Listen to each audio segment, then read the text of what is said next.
No cure. No known cause. Not a single test that gives you a diagnosis. And ultimately, death. Death. Death. And guess what? You could be next. IPF affects 13 to 20 out of every 100,000 people worldwide. So what is IPF? What's IPF? What's IPF? What's IPF? What's IPF? What's IPF?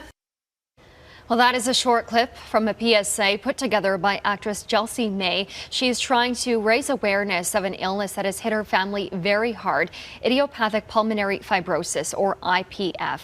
She's joining us now along with St. Paul's Hospital Dr. Chris Ryerson to tell us more about this. First off, thank you for joining us. Before we get into your motivation for the video, what is IPF? So IPF is a progressive fatal lung disease that results in scarring of the lungs for an unknown reason.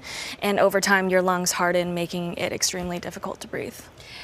And your father was diagnosed recently. Yeah, last January.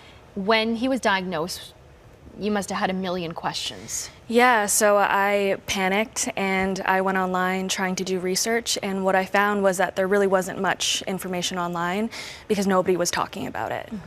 And Dr. Ryerson, why do you think that is? Why do you think there's so little known about it? Yeah, so first of all, IPF is a rare disease. It's a difficult disease to diagnose. It's a relatively new disease. So 20 years ago, we didn't really know very much about it. So it's really a recent disease. It's an uncommon disease. It happens in older individuals. So there hasn't been very much advocacy or awareness about IPF in the general medical community or in the public in general.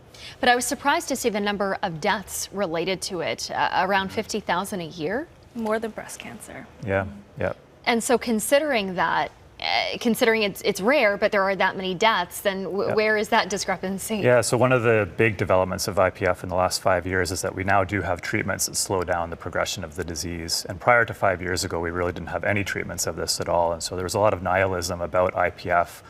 You could identify it, but so what? Now we have treatments that slow it down, and so identifying it becomes quite a bit more important.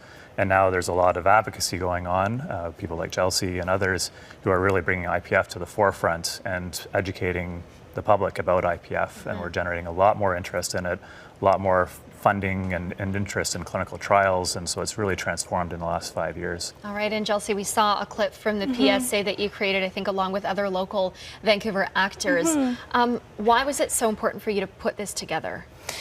You know, I really wanted to, not only raise awareness for IPF and raise money for IPF, I really wanted to inspire others to use their platform to raise awareness, and yeah. How is your dad doing? My dad's currently stable. He's good. He's on OFEV, one of the medications. And how does he feel about the PSA and seeing you take action like this? I think he's proud. That's wonderful. And Dr. Ryerson, I understand that there is a considerable amount of research being done at St. Paul's, specifically maybe looking at treatment. So where are you getting on that front? Yeah, so there are a few different ways that we're investigating this right now. So first of all, IPF is a rare disease, so the treatment trials that need to be done are really multi-center international trials with hundreds of different centers that are involved in these, and we're involved in some of these and leading some of these. Some are pharmaceuticals and some are non-pharmaceutical interventions to try to improve quality of life, shortness of breath, and things like that. All right. What is your hope, I guess, with getting this PSA out for people who are watching today? To hopefully spread the word, get other people to spread the word, to use their voice and be their own advocate, especially the patients. Well, I think you're doing that. Gelsea, thank you so much for joining us. And Dr. Ryerson, thank you.